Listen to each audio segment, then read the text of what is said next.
Chers amis, bonsoir. Je suis heureux de vous retrouver ce soir, comme tous ces soirs, pour prier avec vous et méditer la parole de Dieu.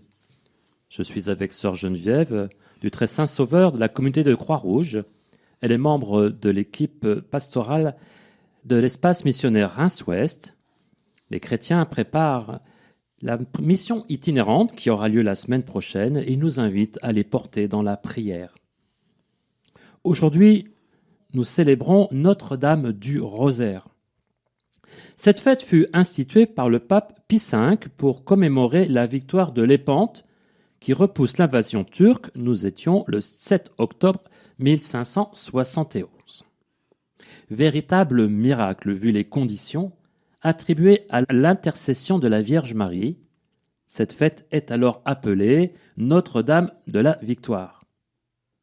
21 ans plus tard, le pape lui donne son nom actuel Notre-Dame du Rosaire et encourage la récitation du chapelet. Aujourd'hui, de partout dans le monde, on prie Notre-Dame avec le chapelet. Et dans notre diocèse, la quasi-totalité de nos paroisses connaissent des équipes du Rosaire. C'est avec elles que nous prions tout particulièrement ce soir, avec au sommet de notre prière, le Notre Père. Entrons dans la prière. Au nom du Père et du Fils et du Saint-Esprit. Amen. Évangile de Jésus-Christ selon saint Luc, chapitre 11, versets 1 à 4. Il arriva que Jésus, à un certain lieu, était en prière. Quand il eut terminé, un de ses disciples lui demanda « Seigneur, apprends-nous à prier comme Jean le Baptiste, lui aussi, l'a appris à ses disciples. » Il leur répondit « Quand vous priez, dites « Père, que ton nom soit sanctifié, que ton règne vienne. Donne-nous le pain dont nous avons besoin pour chaque jour. Pardonne-nous nos péchés, car nous-mêmes, nous pardonnons aussi à tous ceux qui ont des torts envers nous. Et ne nous laisse pas entrer en tentation. »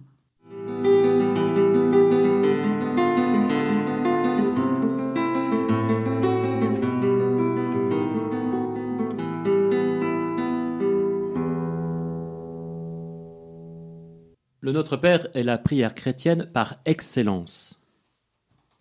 J'ai coutume de dire que si un chrétien a tout oublié de son enseignement, s'il ne retient que le Notre Père, il retrouvera tout le mystère de la foi, le credo, la prière et l'engagement porté par l'amour.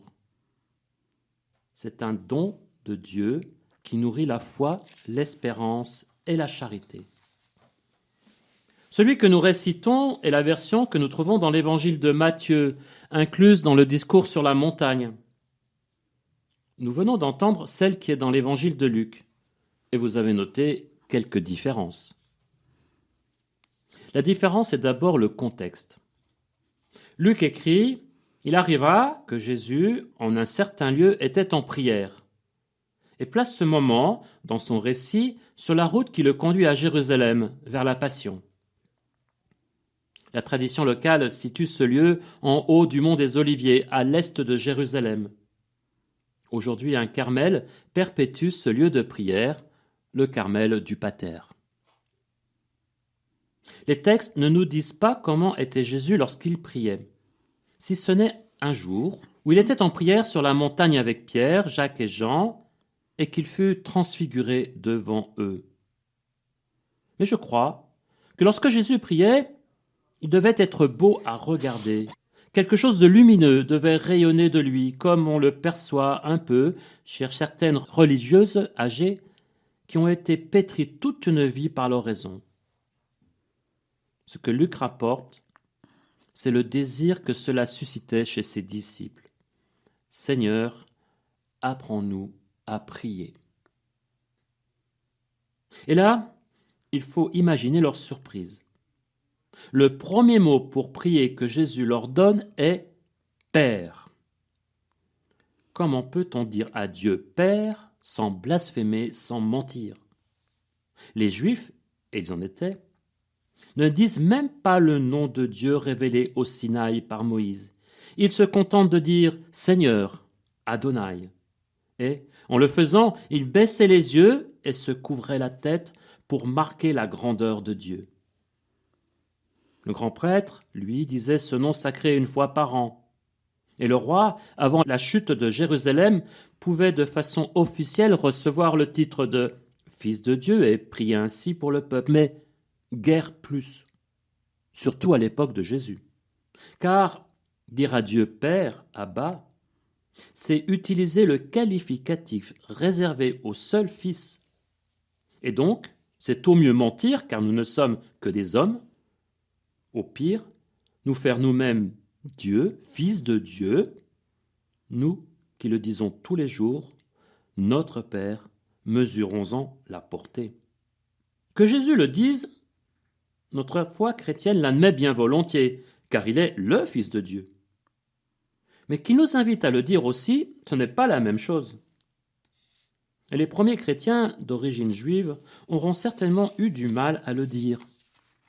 Saint Paul leur écrira « Vous n'avez pas reçu un esprit qui fait de vous des esclaves et vous ramène à la peur, mais vous avez reçu un esprit qui fait de vous des fils. Et c'est dans lui que nous crions Abba. C'est donc l'Esprit Saint lui-même qui atteste à notre esprit que nous sommes enfants de Dieu. »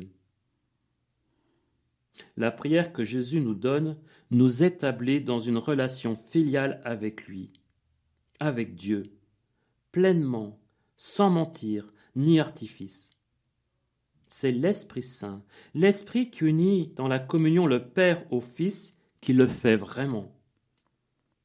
Plus encore, dire Père à Dieu par le Fils dans l'Esprit, c'est entrer dans la relation trinitaire, c'est recevoir notre vocation divine pour vivre en fils de Dieu et en frère de Jésus.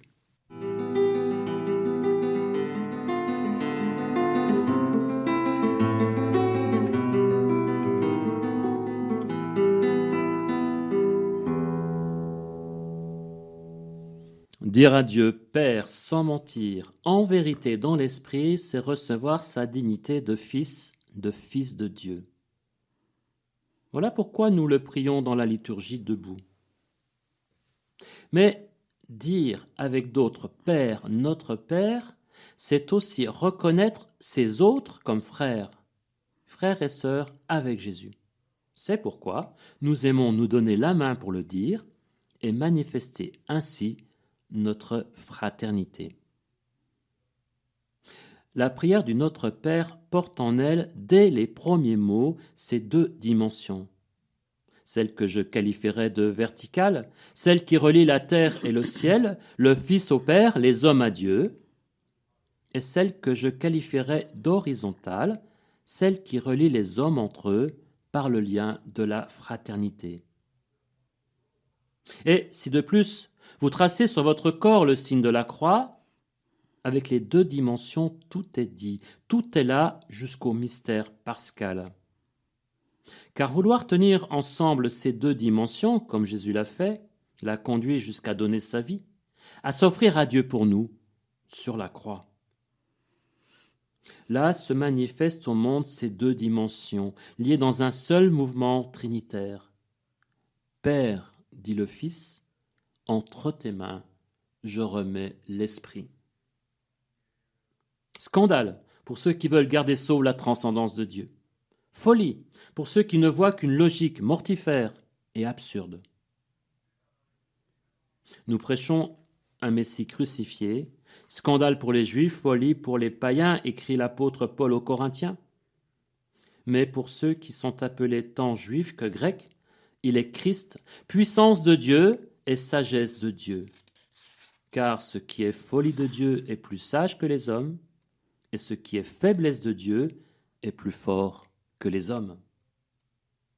Quand vous priez, dites « Père, notre Père ».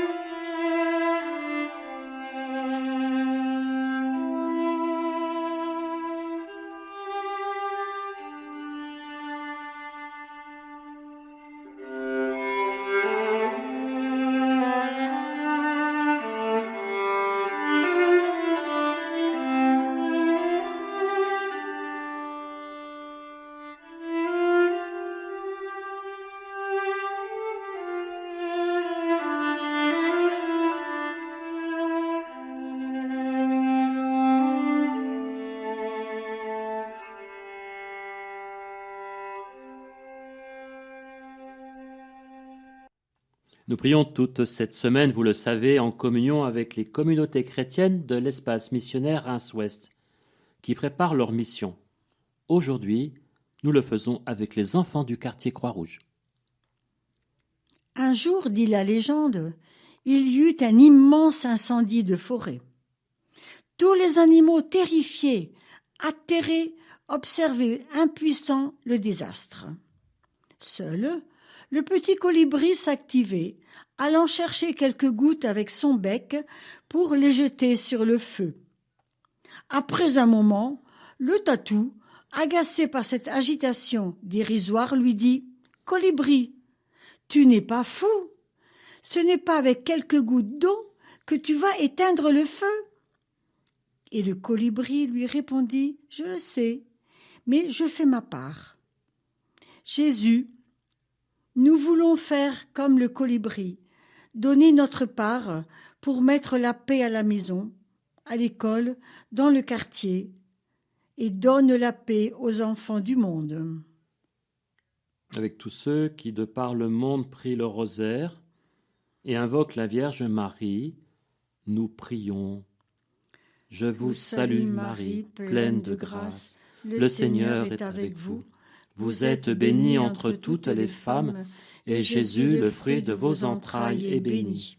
Sainte Marie, Mère de Dieu, priez pour nous pauvres pécheurs, maintenant et à l'heure de notre mort. Amen. Et parce que Jésus lui-même nous a donné ces mots, et parce que l'Esprit nous les fait dire en vérité, en Fils, en Frère, nous osons prier Dieu en lui disant « Notre Père qui es aux cieux, que ton nom soit sanctifié, que ton règne vienne, que ta volonté soit faite sur la terre comme au ciel. Donne-nous aujourd'hui notre pain de ce jour. Pardonne-nous nos offenses, comme nous pardonnons aussi à ceux qui nous ont offensés, et ne nous laisse pas entrer en tentation, mais délivre-nous du mal, car c'est à toi qu'appartiennent le règne, la puissance et la gloire, pour les siècles des siècles. Amen. Prions. Que ta grâce, Seigneur notre Dieu, se répande en nos cœurs. Par le message de l'ange, tu nous as fait connaître l'incarnation de ton Fils bien-aimé. Conduis-nous par sa passion et par sa croix, avec le secours de la Vierge Marie, jusqu'à la gloire de la résurrection. Par Jésus-Christ, ton Fils, notre Seigneur, qui vit et règne avec toi dans l'unité de l'Esprit, Dieu pour les siècles des siècles. Amen. Et que Dieu Tout-Puissant nous garde, qu'il nous bénisse, le Père, le Fils et le Saint-Esprit. Amen.